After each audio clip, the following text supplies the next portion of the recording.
This is a sad one. Welcome to my show. I'm going to have a look at Jackson C. Frank.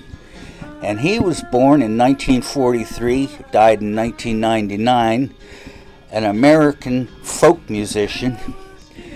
His first and only album went in 1965.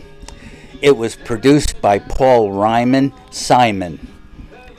After the release, Frank was diagnosed with schizophrenia.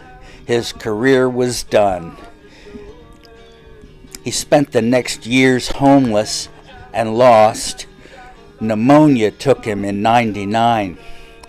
Now just listen to this list of musicians his one album had profound influence upon, including Simon, Sandy Denny, Bert Jansch, and Nick Drake.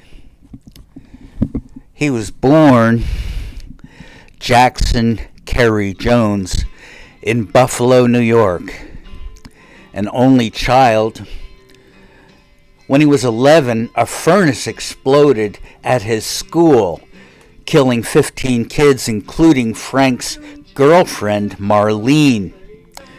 Frank suffered burns over 50% of his body.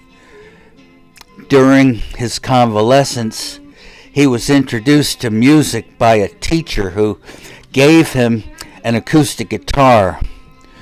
When he was 21, he received an insurance payout of $110,000 for his injuries. He went to England where he met Paul Simon, and they both were part of the local folk scene in the mid-'60s.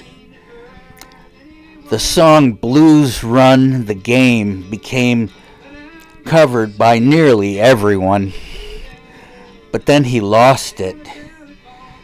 He left England to take up residence at Woodstock, New York. He was married, had a son who died of cystic fibrosis. Depression, unparalleled, set in. In 1984, he went to New York City to find Paul Simon. He ended up sleeping in the street. Some asshole shot him with a pellet gun, blinding him on the left side, and he died at age 56. And this is the saddest story in modern music. Let him sing in heaven, please, God.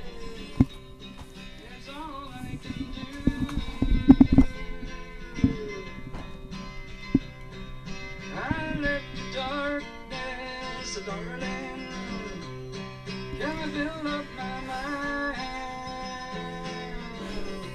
and I can see the lightness fading. Oh, he would have been so popular had he been able to continue. Because this man, he's got it. The it factor. You want to know what that is? Listen to Jackson C. Frank if you want to know. It's important.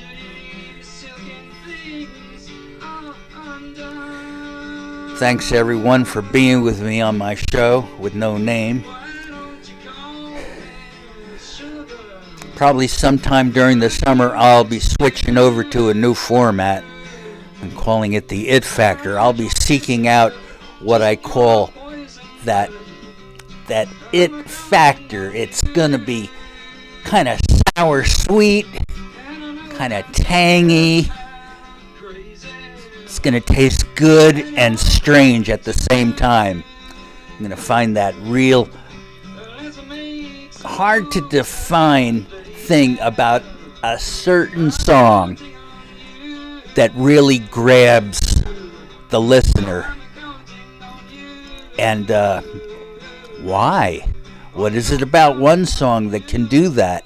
And what is it about some other song that just can't? I find that interesting, and I'm going to look into that.